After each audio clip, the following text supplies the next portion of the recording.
جزا ملے گی، انعام ملے گا، لیکن بہت عزت کے ساتھ۔ انا نحن نحیی الموتى، بے شک ہم زندہ کریں گے مردوں کو، وَنَكْتُبُ مَا قَدَّمُوا، اور ہم لکھ رہے ہیں جو وہ آگے بھیجتے ہیں، وَآثَارَهُمْ، اور ان کے آثار، وَكُلَّ شَيْءٍ أَحْصَيْنَاهُ فِي إِمَامٍ مُبِينٍ، اور ہر چیز کو ہم نے ایک کھلی کتاب میں لکھ رکھا۔ یہاں پر انسان کو ایک بہت بڑی حقیقت کی طرف توجہ دلائی گئی، اور وہ حقیقت کیا ہے کہ اے انسان، اس بات کو کبھی نہ بھولنا کہ تجھے مرنے کے بعد پھر زندہ ہونا، سونے کے بعد پھر جاگنا۔ ایک بہت بڑی حقیقت ہے جس کا ہم ہر روز مشاہدہ کرتے ہیں، ہر روز ہم خود ایکسپیرینس کرتے ہیں کہ ہم دن کے کام کاج کے بعد تھک جاتے ہیں، پھر ہم سو جاتے ہیں۔ سونے کے بعد ہم سن نہیں سکتے، دیکھ نہیں سکتے، کچھ محسوس بھی نہیں بعض اوقات کرتے، ہمیں پتہ نہیں چلتا کہ ہمارے بیڈ روم کے باہر سے کون گزرا ہے رات کو۔ کبھی کسی کو پتہ چلا؟ اللہ یہ کہ کوئی شور شرابہ ہنگامہ، بعض اوقات وہ بھی تو پتہ نہیں چلتا۔ ایک دفعہ اس کو میں نے ایسی ایکسپیرینس کیا، میں اپنے بیڈ روم میں، میرے ہسبینڈ سو رہے تھے تو میں جاگ رہی تھی، تو مجھے ایسے محسوس ہوا کہ جیسے کھڑکی کے باہر سے کوئی شخص گزرا۔ وہ چوکیدار تھا لیکن اندھیرے میں تو وہ جیسے ایک رسی کی سانپ محسوس ہوتی۔ چوکیدار گزرا تو شاید راؤنڈ لے رہا تھا۔ اس وقت میں نے سوچا، اس وقت میرے ہسبینڈ کو نہیں پتا چلا کہ یہاں سے کوئی گزر کے گیا ہے۔ اگر میں سو رہی ہوتی تو مجھے بھی نہ پتا چلتا کہ یہاں سے کوئی گزر کر گیا۔ تو سونا اور مرنا ایک جیسا عمل، قرآن میں اس کو ایک دوسرے سے مشابہ قرار دیا گیا ہے۔ جس طرح سونے کے بعد ہم پھر جاگ اٹھتے ہیں، قرآن میں ہمیں یہ بتایا گیا کہ جب انسان سوتا ہے تو اس کی ایک روح لے لی جاتی، اور جب انسان جاگتا ہے تو وہ دوبارہ اس کے اندر ڈالی جاتی۔ اسی لیے ہمیں دعا سکھائی گئی، الحمدللہ الذی احیانا بعد ما اماتنا، کہ شکر ہے اس ذات کا جس نے زندگی دی ہمیں، بعد ما اماتنا، اس کے بعد کہ اس نے ہمیں موت دی۔ تو یہ موت کا لفظ یہاں کس لیے ہے؟ سونے کے لیے۔ تو یہ میں سونے کی مثال اس لیے دے رہی ہوں، ایک یقین دہانی کے لیے، کہ جس طرح ہم سونے کے بعد جاگ اٹھتے ہیں، ایسے ہی مرنے کے بعد ہم دوبارہ جاگ اٹھیں گے۔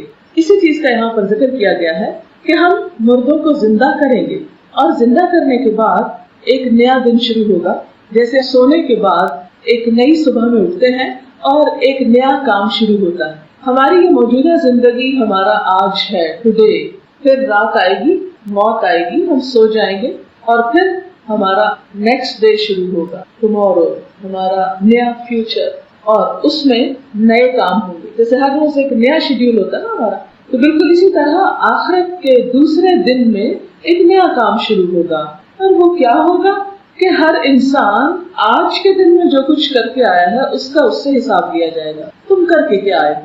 جیسے کہ سورۃ الملک میں بھی آتا ہے، خلق الموت والحیات لیبلوکم ایکم احسن عملا، اس نے موت اور زندگی کو پیدا کیا تاکہ تمہیں آزما کر دیکھے، تمہارا امتحان لے۔ کیا امتحان؟ ایکم احسن عملا، کہ تم میں اچھے کام کون کر کے آیا، تاکہ اس کو انعام دیا جا سکے، اور کس کس نے خراب کام کیے اس کو سزا دی جا سکے۔ کیونکہ یہ دنیا، ہماری یہ زندگی اس قابل نہیں کہ یہاں ہر اچھے کام کرنے والے کو جزا پوری مل جائے اور برا کام کرنے والے کو سزا پوری مل جائے۔ مثلا ایک شخص اگر 100 کا قتل کر دیتا ہے تو اسے دنیا میں آپ کیسے سزا دیں گے؟ دے ہی نہیں سکتے۔ ایک شخص ایک بم پھینک کر ہیروشیما اور ناگاساکی کو برباد کر دیتا ہے تو بے گناہ بچے، انسان اور عورتیں اور کھیت اور فصل اور ساری زمین پہ جو تباہی آتی ہے وہاں کی، اس کی سزا آپ اسے ایک شخص کو کیا دیں گے؟ کتنی دیں گے؟ آپ دے ہی نہیں سکتے۔ دنیا میں انصاف پاسبل ہی نہیں، اگر ہو ہی نہیں سکتا۔ اس کے لیے اللہ تعالیٰ نے ڈے آف ججمنٹ رکھا، وہاں انصاف کیا جائے گا اور پوری قوت کے ساتھ اللہ تعالیٰ اپنے فیصلوں کو نافذ کرے گا۔ اب یہاں پر یہ فرمایا گیا کہ ہم زندہ کریں گے، اور زندہ کرنے کے بعد ہم انسان کا حساب لیں گے کہ وہ کر کے کیا آیا، اور اس حساب کے لیے ہم تیاری کر رہے ہیں ابھی سے۔ وَنَكْتُبُ، ہم لکھ رہے ہیں، ہم لکھ رہے ہیں۔ کون لکھ رہے ہیں؟ اللہ تعالیٰ کے فرشتے لکھ رہے ہیں، جن کو کرام کاتبین کہا جاتا ہے۔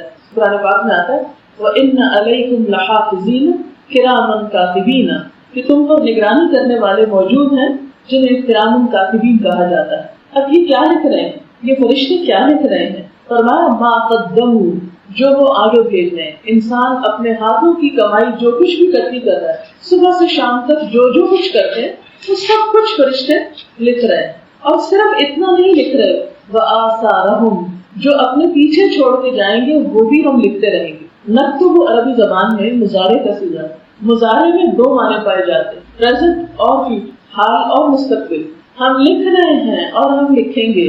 تمہارا نامہ اعمال یہی ختم نہیں ہو جائے گا جب تک تمہاری زندگی ہے، بلکہ ہم اس کے بعد جو تم یہاں چھوڑ کے جاؤ گے، اپنے طریقے، اپنی یادیں، اپنے کام، جب تک وہ کنٹینیو کریں گے ہم لکھتے چلے جائیں۔ انسان کبھی بھی کوئی کام صرف وقتی طور پر کرنے کو نہ کرے، بلکہ فیوچر کو سامنے رکھ کے کرے کہ میرا جو کوئی کام ہے کہیں ایسا تو نہیں کہ آج تو اس کا کچھ فائدہ ہے لیکن کل اس کا ایک نقصان شروع ہو جائے اور میرے مرنے کے بعد وہ میرے خلاف جائے.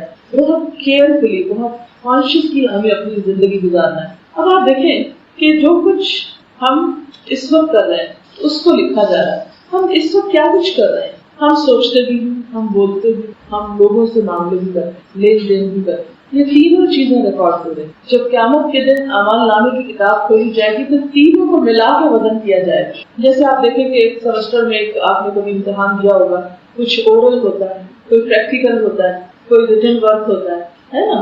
ایک پیپر کے 3-4 حصے ہوتے ہیں. کبھی آپ کی کلاس پرفارمنس اس میں شامل ہو جاتی ہے، کچھ جگہوں پہ اٹینڈنس بھی ساتھ لکھ لیتے ہیں، بہیویئر بھی ساتھ پلس کر لیتے ہیں. تو بالکل اسی طرح ہمارا جو نام ہے اعمال آخرت کے لیے تیار ہو رہا ہے، اس میں بھی 3-4 چیزیں ہیں.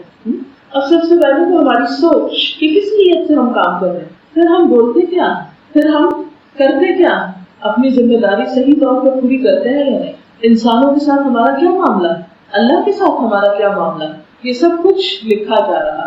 اور پھر صرف اتنا نہیں کہ جو اب ہم کر رہے ہیں، بلکہ جو ہم کام اب کر رہے ہیں، جو ہمارے ایکشنز ہیں، اس کے جو ری ایکشنز ہیں. مثلاً ہم نے ایک بات کسی کو بتائی، مثلاً اس وقت میں آپ کو پڑھا رہی ہوں، آپ جو کچھ سن رہے ہیں آپ اس کو آگے جا کر جس طرح ٹرانسمٹ کریں گے، اور جن کو آپ نے سنا دی بات پھر وہ آگے ٹرانسمٹ کریں گے. اب اس کا سلسلہ اس وقت تک چلتا جائے گا میرے اس ایک جملے کا، جب تک وہ آگے ٹرانسمٹ ہوتا چلا جائے گا. اب ہم تو گر نہیں سکتے، میں تو بول کے چلی جاؤں، مجھے نہیں معلوم کہ آپ میں سے کوئی کس بات کو کس طرح لیتا، کس طرح انٹرپریٹ کرتا، کہاں تک وہ پہنچتی ہے. اللہ کے ریکارڈ میں یہ سب کچھ موجود. لہٰذا انسان کو اس بات کی فکر کرنی چاہیے کہ اپنی زبان سے ایسی باتیں نہ نکالے کہ جو ملٹی پلائی ہو کر اس کو ڈبو دینے کا سبب ہو، یعنی ایسی بری بات جس کے نتیجے میں کئی لوگ پریشانی اٹھائیں.